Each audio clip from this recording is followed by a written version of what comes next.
কক্সবাজারের বেকুয়ায় বাংলাদেশ জাতীয়তাবাদী দল বিএনপির সদর পূর্ব জোন সাংগঠনিক ইউনিয়ন ও ওয়ার্ড কমিটির উদ্যোগে সাবেক মন্ত্রী বিএনপির স্থায়ী কমিটি সদস্য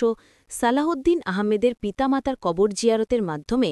নবগঠিত কমিটি শুরু করেছে পূর্বজোন বিএনপি ও নবগঠিত ৯টি ওয়ার্ডের নেতৃবৃন্দ।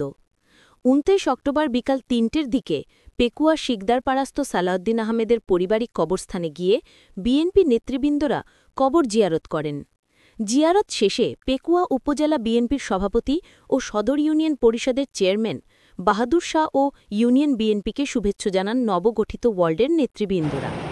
এ সময় উপস্থিত ছিলেন সদর পূর্বজোন বিএনপির আহ্বায়ক আবু বক্কর এবং সদস্য সচিব মোহাম্মদ খায়রুল কামাল।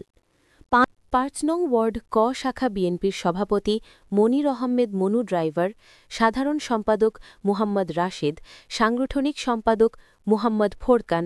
৬ নম্বর ওয়ার্ড ক শাখা বিএনপির সভাপতি নূর মোহাম্মদ সওদাগর, সাধারণ সম্পাদক আবদুল্লাহ বাদশাহ, সাংগঠনিক সম্পাদক সেলিম উদ্দিন, ৬ নম্বর ওয়ার্ড খ শাখা বিএনপির সভাপতি সাবের হোসেন, সাধারণ সম্পাদক সরোয়ার উদ্দিন, সাংগঠনিক সম্পাদক শাহাদাত হোসেন, ৭ নম্বর ওয়ার্ড ক শাখা বিএনপির সভাপতি আজিজুল হক, সাধারণ সম্পাদক ফরিদ আলম, সাংগঠনিক সম্পাদক নুরুচ্ছাফা, ৭ নম্বর ওয়ার্ড খ শাখা বিএনপির সভাপতি আশরাফ আলী, সাধারণ সম্পাদক জাফর আলম, সাংগঠনিক সম্পাদক আব্দু শুক্কুর, ৮ নম্বর ওয়ার্ড ক শাখা বিএনপির সভাপতি নুরুল আফসার, সাধারণ সম্পাদক শওকাক, সাংগঠনিক সম্পাদক জাইনাল আবেদিন, ৮ নম্বর ওয়ার্ড খ শাখা বিএনপির সভাপতি আব্দুল মুনাফ মনু, সাধারণ সম্পাদক আনোয়ার হোসেন, সাংগঠনিক সম্পাদক রিফিকার আলী, ৯ নম্বর ওয়ার্ড ক শাখা বিএনপির সভাপতি আব্দুর গফুর, সাধারণ সম্পাদক বিলাল উদ্দিন, সাংগঠনিক সম্পাদক মুহাম্মদ মুসা, ৯ নম্বর ওয়ার্ড খ শাখা বিএনপির সভাপতি নুরুল হক,